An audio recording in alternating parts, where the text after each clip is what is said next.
Welcome to the International Society of Cannabis Pharmacists and our new State of Cannabis series. We are very excited to have Brandon Thornton joining us for our first look at Arkansas. And with that, Brandon, please take it away.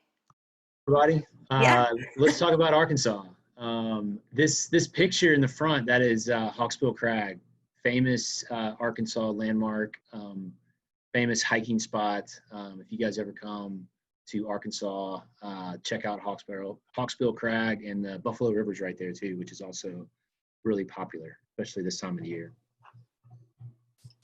All right, a little bit about me. I graduated in 1999 from Sanford University McWhorter School of Pharmacy in Birmingham, Alabama.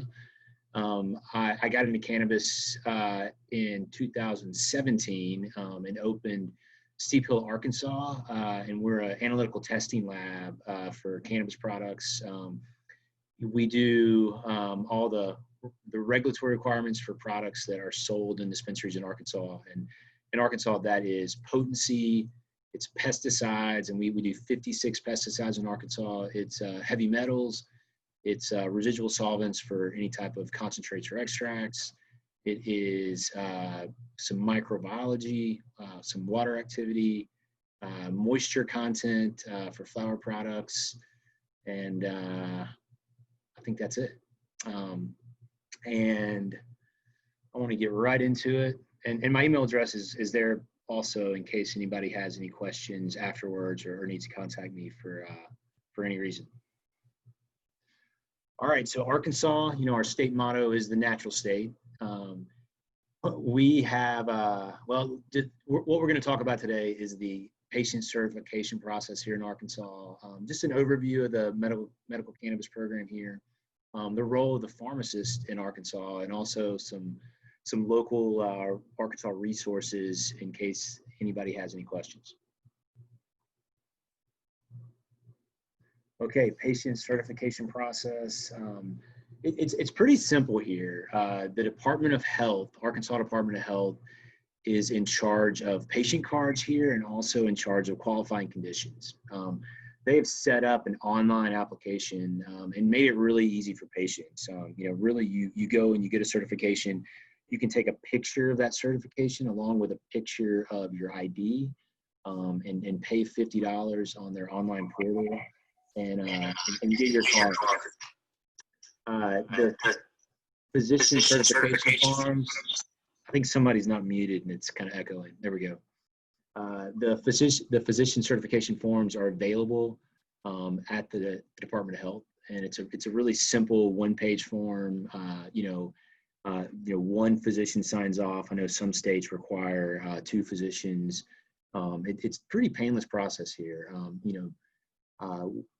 The Department of Health does require a valid ID from Arkansas or a non-driver state ID. Turnaround time was really quick. Up until COVID, 3 or 4 days. Now turnaround times are longer. And the Department of Health is also on the front lines of the pandemic, and so the card issuing is slowed down a little bit, but I think we're still averaging about 10 days.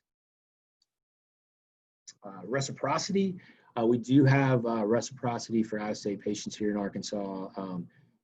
$50 fee. It's valid for 30 days, and you just need to have your home state card with you. You can also apply online for that as well.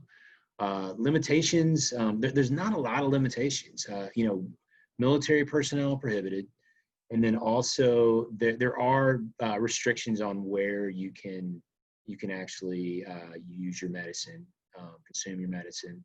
This was a really hot topic when the bill or the amendment was passed here, and then the legislature went through and sort of, there were a lot of different bills that were introduced that really restricted use. A lot of those did not pass, but a lot of those rules pertain to children, daycares, in vehicles with children, really anywhere in the public. And there's certain areas of the state that have introduce their own restrictions. But so far we've been going strong for about a year and a half now, and we really haven't had any issues. There was one instance where someone was arrested, but then later all the charges were dropped. So it hasn't been a big deal as far as that goes. Qualifying conditions, we have 18. And, I think these are probably similar to a lot of states. The big one here is intractable pain. Most of our patients have that diagnosis. And here's just a couple charts from the Department of Health in Arkansas about percentages of people of their patients in qualifying conditions. And you can see that arthritis and pain really make up 50% of everyone, and peripheral neuropathy, fibromyalgia, other conditions that would cause pain. And that these numbers and a few of these slides I'm going to show you guys today were from a report that the Department of Health put out last July. They do an annual report, and since then our patient count has really grown. I think at the time we had 10,000 patients. We have 66,000 patients right now. These numbers still kind of hold up. These percentages still kind of hold up, though, even though it's a larger sample size. But just to kind of give you guys that disclaimer.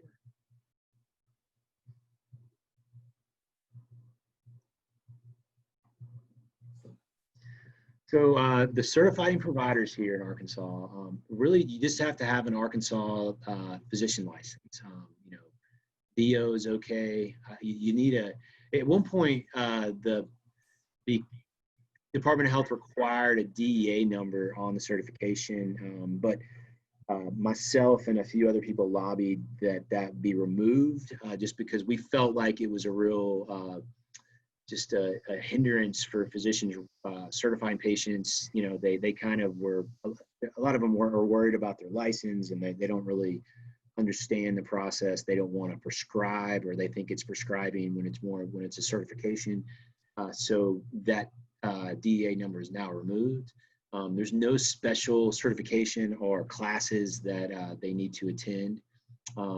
One big recent development which really shot our patient count numbers up was the approval of telemedicine during the pandemic. Telemedicine was available in Arkansas, not for cannabis.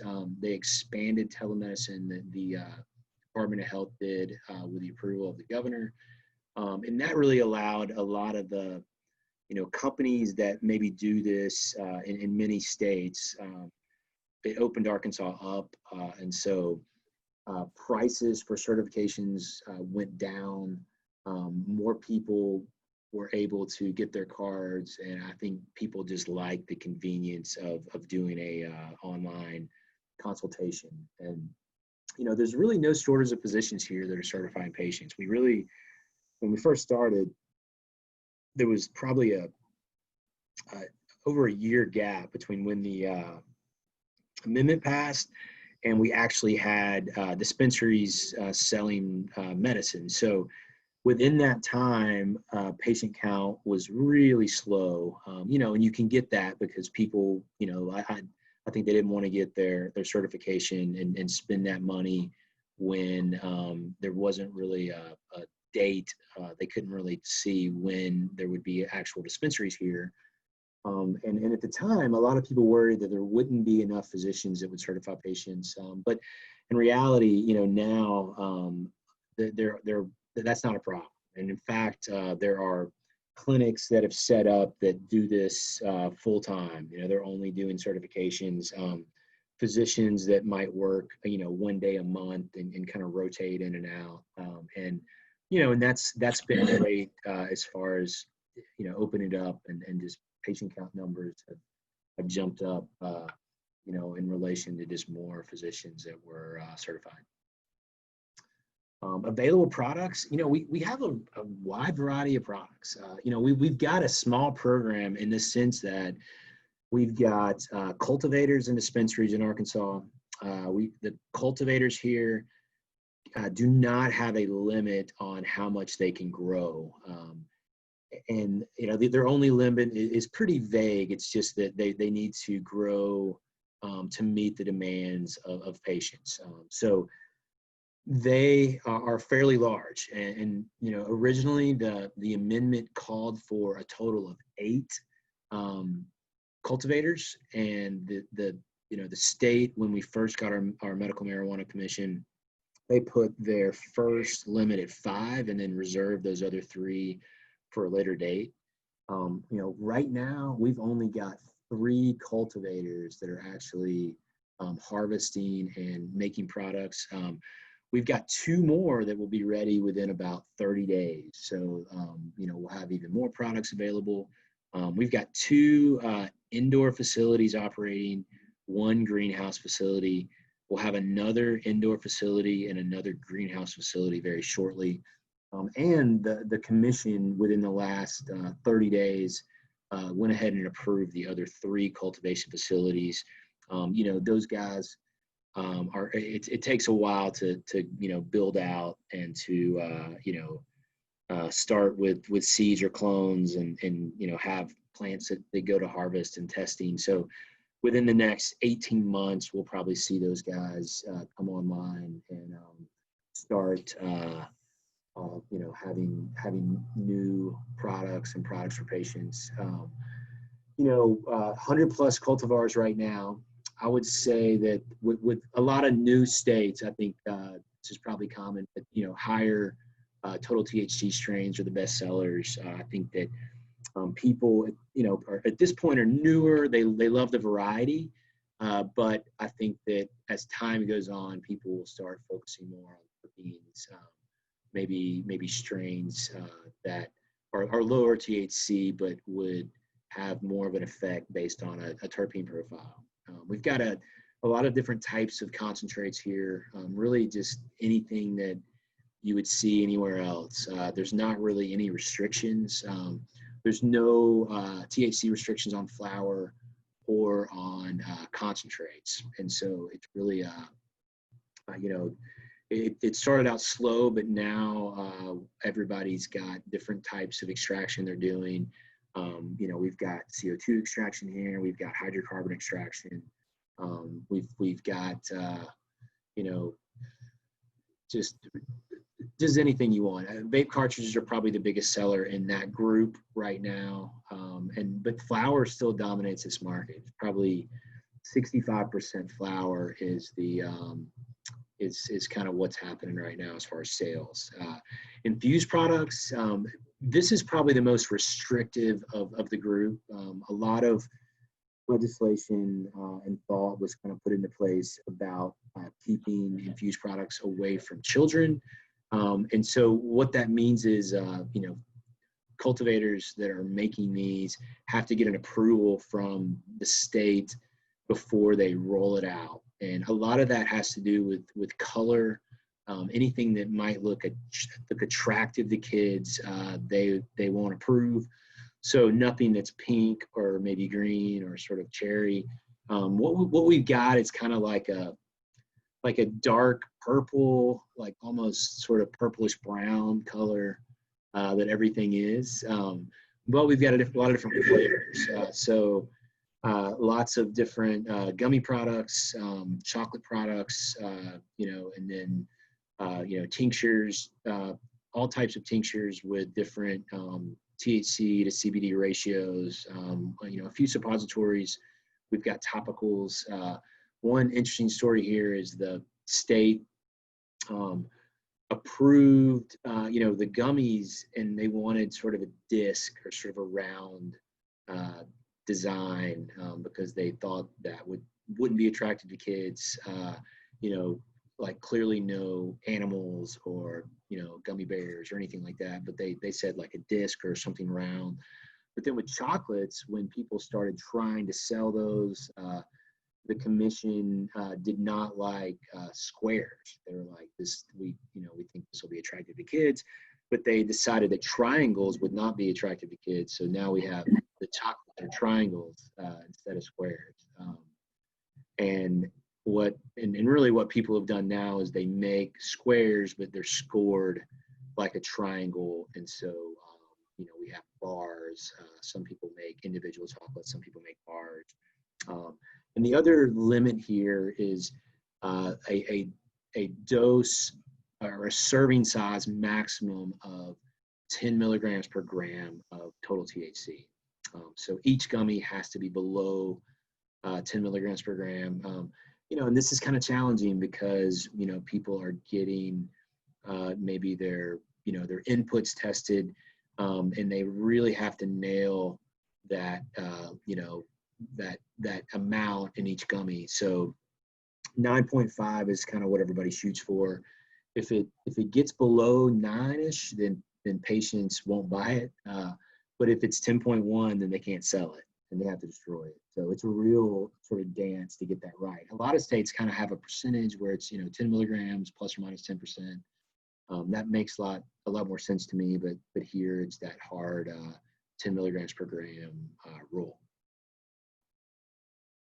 And then we kind of talked about these restrictions, 10 milligrams per gram, 10 milligrams per serving. It's not milligrams per gram, 10 milligrams per serving. And products can be attractive to minors. Dispensaries can't sell anything that assists in combustion. So in an effort to regulate smoking, dispensaries are required to stock vaporizers, but they cannot sell pre-rolls. They can't sell rolling papers, lighters, torches, anything like that. And then there's also extensive advertising restrictions on dispensaries. They really can't advertise it at all. Most of them maybe Facebook, Instagram, but no T-shirts. Well, I've seen T-shirts. That's kind of an interesting. There's a lot of regulations. I don't know how much it's enforced. And let me go back real quick. I explained that to cultivators. Cultivators can grow as much as they want. Dispensaries can also grow and also process, but they're limited to 200 total plants at a time, and they can only have 50 mature plants or flowering plants at a time. And so that really kind of limits, what they can do. I mean, from those 50 plants, maybe they're hoping to get 25 pounds, and they really can only harvest about 25 a month. So that it's pretty restrictive, and that, whereas cultivators are probably harvesting, 800 plants a month, 600 to 800 plants. I'm sorry, a week, 600 to 800 plants a week. Dispensaries are, maybe 25 a month. All right, and just a program snapshot. So as of the 10th, we had a little over 66,000 patients. Again, I've got 5 of 8 possible cultivators. It's actually 3, but 5 within 30 days.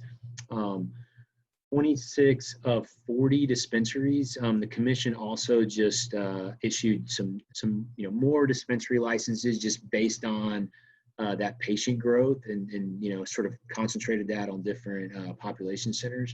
And as of the Department of Health website had this number 676 certifying, I'm supposed to say physicians instead of patients, but physicians that are certifying patients. Sorry about that.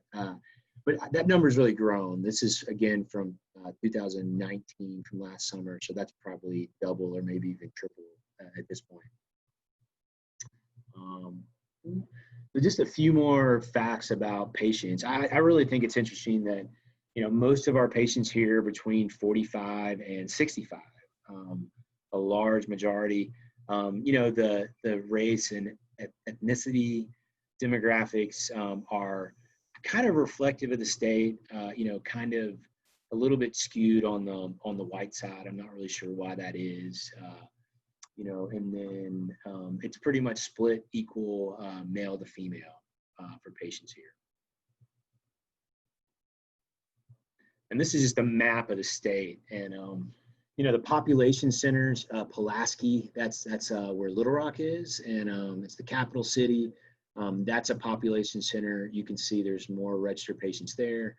And then in Northwest Arkansas, that's Fayetteville, Bentonville, Springdale, Bella Vista. That is where a lot of the economic activity in the state's happening. That's the headquarters for Walmart and a lot of other corporations. And then you can sort of see the rest of the state is a little more sporadic, but that's a lot less populated.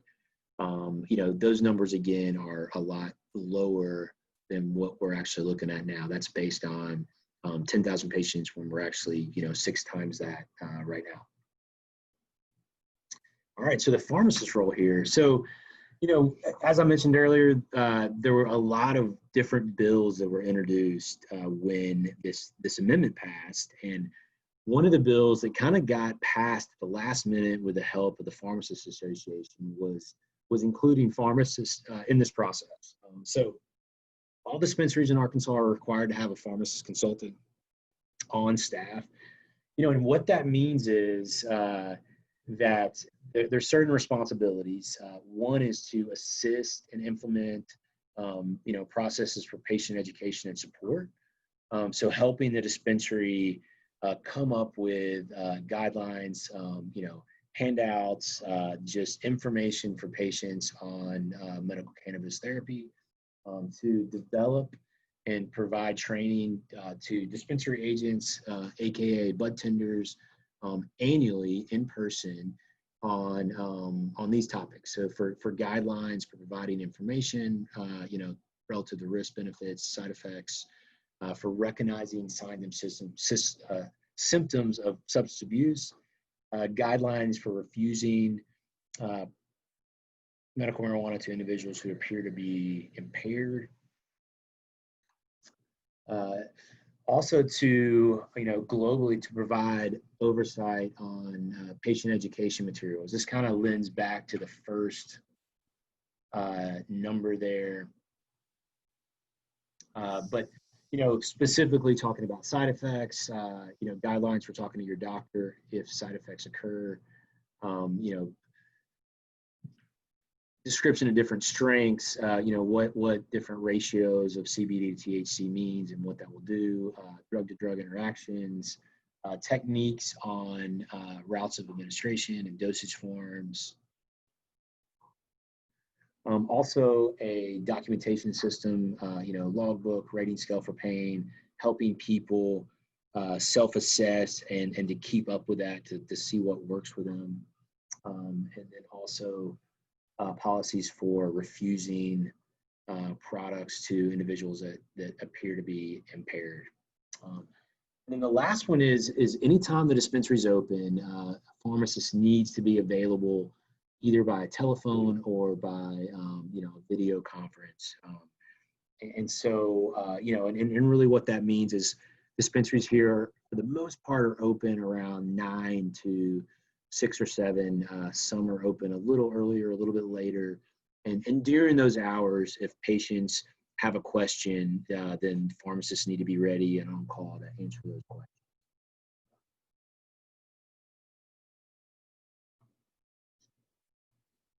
All right, and this is just some websites that have different rules.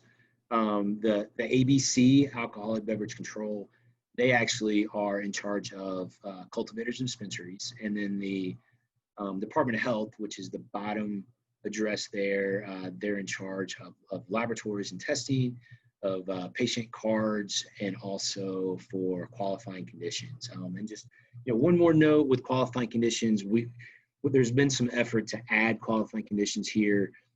We've had a couple petitions that have come up, but man, just haven't gotten any traction there. So, we're kind of stuck with what we got right now. But overall, I think those are pretty good. All right, that's all I've got. If you guys have questions, I'd be happy to answer them. Fantastic. Thank you so much, Dr. Thornton. It's such a pleasure to hear about different states, especially I come from Minnesota, and I think it took us 3.5 years to reach 10,000 patients. Wow. And to see how quickly your program skyrocketed, that's amazing. I'm very glad that you guys are doing telemedicine consultations to get patients certified, especially when I think about a lot of the conditions that patients are coming in with. You know, not only do we not want to introduce them to the virus unnecessarily, but also they may be terminal or more on hospice level care, and it may be difficult for them to get around. So really forward thinking on Arkansas's behalf. And of course, we're dealing with the Department of Health. So a little bit different than the Board of Pharmacy, for example, but excellent nonetheless. Yeah, So, and to your point, we have delivery here, so dispensaries can oh do. gosh, Yeah. I'm jealous. Treating it just like any other medicine. And I think that's really the secret to success, a successful medical program, you know, having the involvement of healthcare professionals, I should say licensed healthcare professionals. The one thing I noticed about your state is that it really is just physicians. You don't really have any mid-level practitioners joining in and making those making those certifications. So like nurse practitioners, physician assistants. And I think that's a really underutilized group in our country that we should be utilizing more and to help bring the cost down. So excellent nonetheless. Absolutely. All right, so there's a few ways that you guys can ask questions. If you're on your computer or your phone, you might be able to chat it in. Otherwise, you can also unmute your microphone, and I'll be kind of looking to see if anyone does unmute, and that way I'll kind of help introduce you and introduce your question. While we're waiting, I'll say it was super exciting to see the different roles that the consultants can do. I know, don't you do consulting for a few dispensaries, Brandon? I do, yeah. I'm involved with, I believe, 3 dispensaries right now. Amazing. And yeah, it's a lot of fun. Because really, I mean, working in the lab, it's kind of you're really removed from patients, and so it's good to be able to, you know, have that as a way to sort of remember why we're doing this and kind of have a connection back to the community instead of just looking at chromatography all day. To each their own. I'm definitely a chatter, but very nice.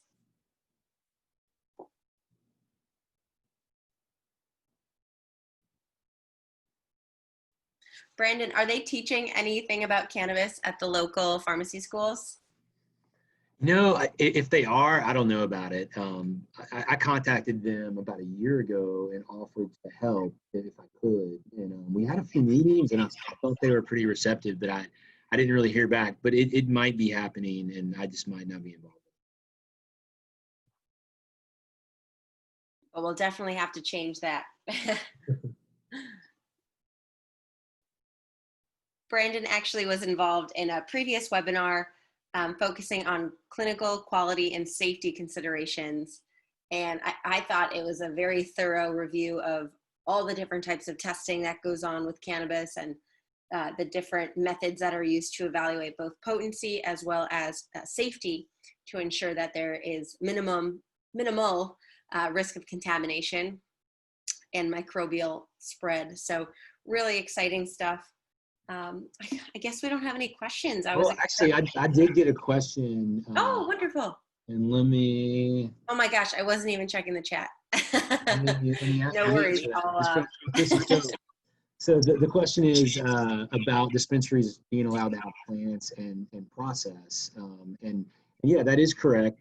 So dispensaries here can have a small grow. They can have a total of 200 plants. You know, and the way that the ABC, who's in charge of you know, overseeing the dispensaries, they pretty much consider anything that is 6 inches high or 6 inches wide a plant, and it needs to get tagged and into BioTrack. And so they can have 200 plants. 50 of those can be mature plants, which, you know, the definition of mature plant in Arkansas is flowering. So, you know, it takes about 2 months once a plant is into, you know, goes from veg to flower. So that lets them harvest about, you know, 25 plants a month. And as far as processing, yeah, they can actually process as well. It's kind of tough because, you know, processing equipment's expensive. And if you only have that little amount of biomass and plant material, it's probably hard to do. But there's a couple of dispensaries that have went ahead and made that jump, purchased equipment, and they're buying trim and whatever they can from other dispensaries, and then using that to process and make products out of. So most of the processing is done at the cultivator level. We've got 2 dispensaries right now that are processing, and maybe out of the 28 or so that are open, probably 10 of those are growing. And the main reason a lot of them are growing is it's a big tax advantage with 280E, because they really get stung on taxes.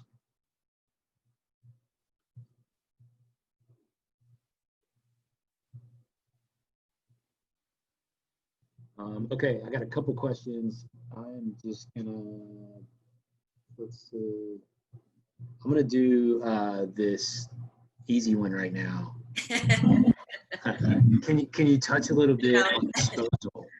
So if you're talking about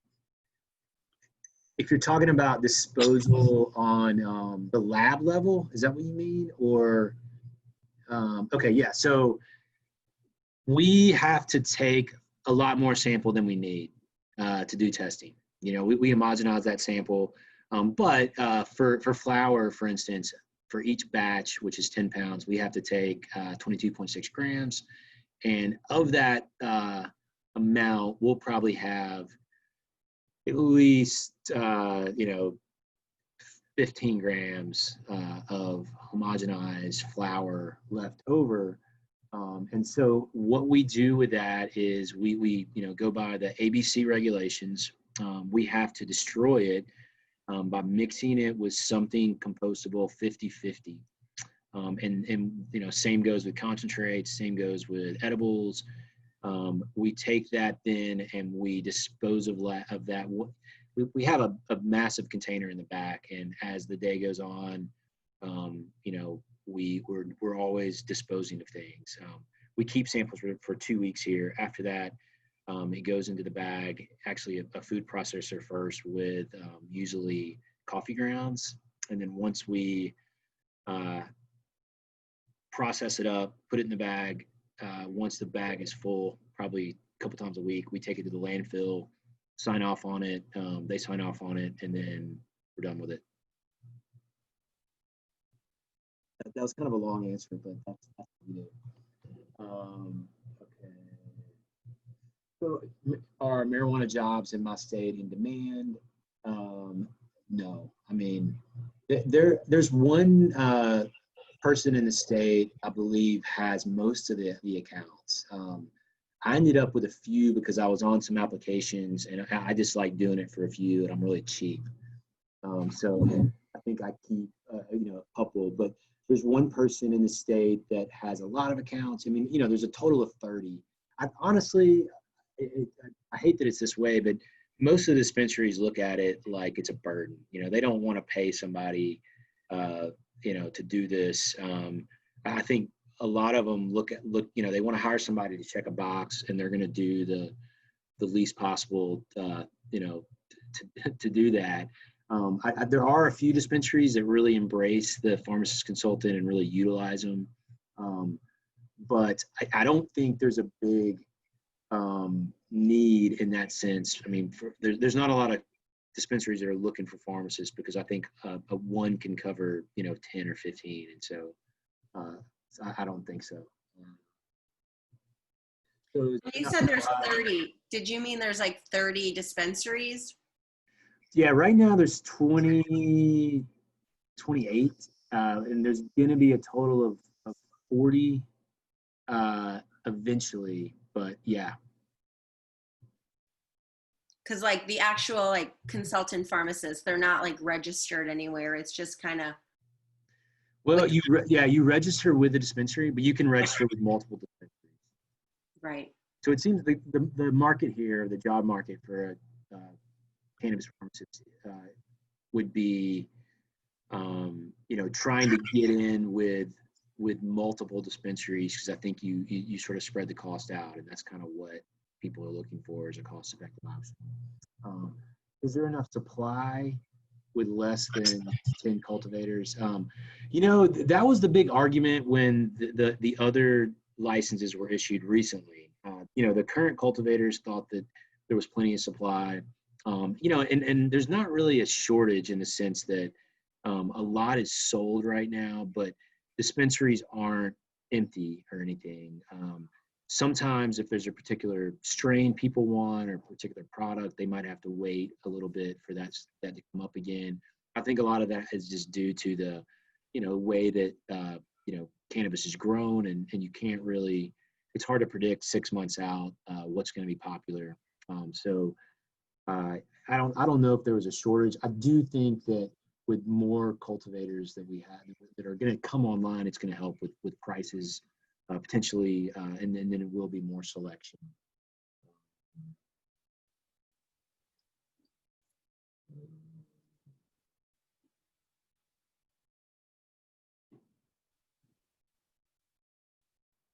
All right, I got a question here. I'm going to read it, and I'm going to get you to help me with it, Melanie. I've seen firsthand how marijuana works on muscle rigor. Really curious on issues regarding standardization of marijuana dosages and yield, like other drugs. Is it still a pressing issue? Should we really treat cannabinoids like other drugs and therapeutic indexes, or is marijuana exception to the drug preparation and drug formulation process? I'm real curious. So I'm going to start with should we Yeah. treat cannabinoids like other drugs with therapeutic indices? Absolutely. I mean, it's a very clear difference when somebody is fine and cognitive and coherent, and then when they're inebriated. I will never forget working in the dispensary, and somebody came in, and I'm still a baby pharmacist at this time, and she's like holding on to the wall. And I didn't understand in that moment that she was just so feeling the medicine that she literally could not stand up straight. I didn't know what it was. I thought, like, what's going on here? Like, is she drunk? Like, and then I found out she took too much medicine, because there's this common misconception that, a little bit is good, more is better. And that's definitely not the case when it comes with cannabis, especially with its likelihood for impairment. So if we can avoid impairment, I think that will help bring this medicine into the mainstream.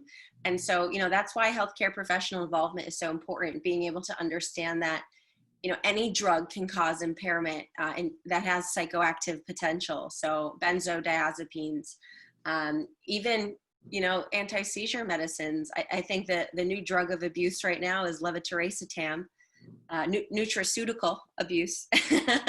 So, we're always going to run into this issue, and that's why it requires professional oversight. But do I think marijuana or cannabis is an exception to this?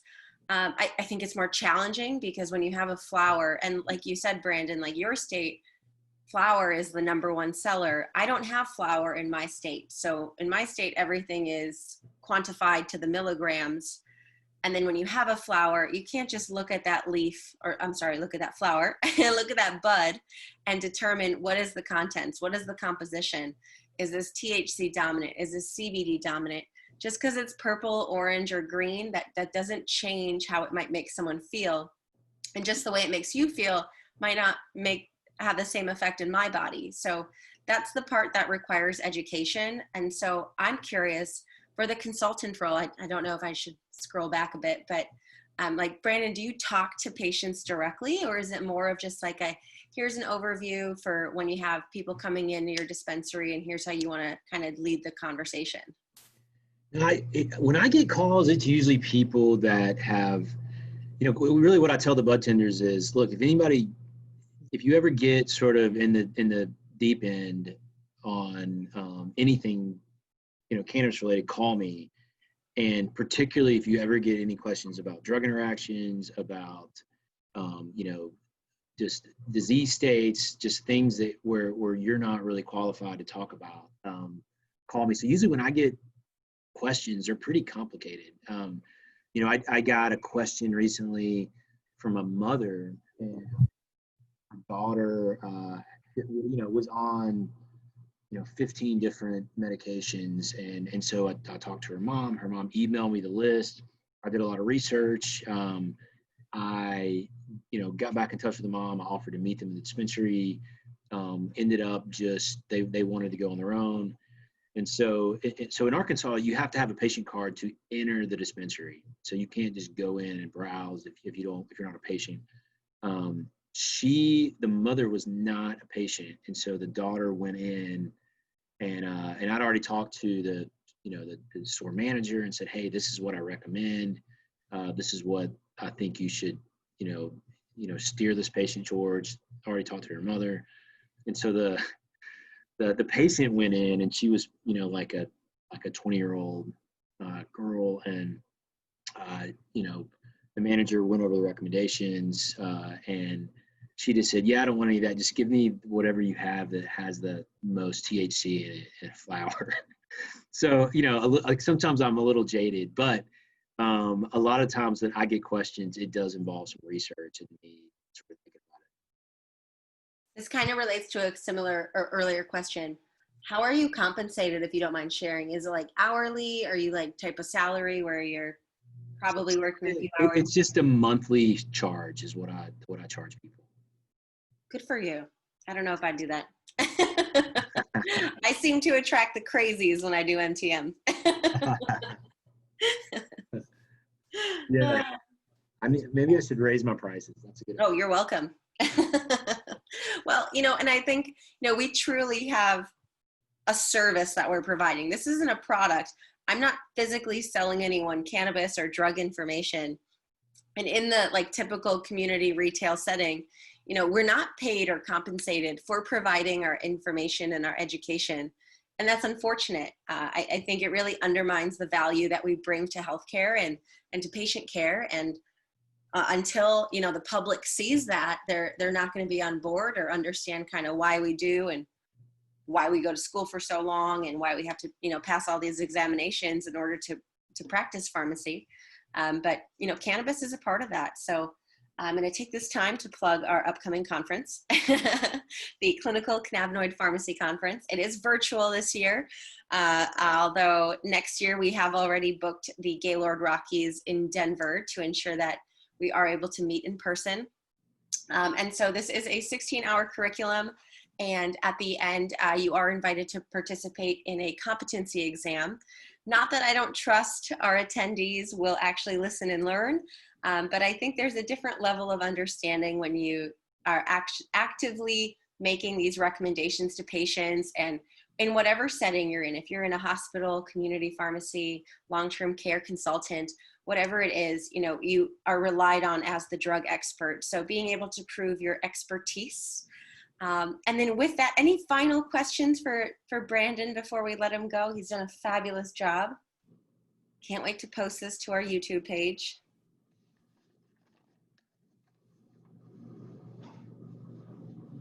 All right, everyone. Thank you so much for your time and your attention. Have a wonderful weekend, and stay safe out there. Take care, everybody.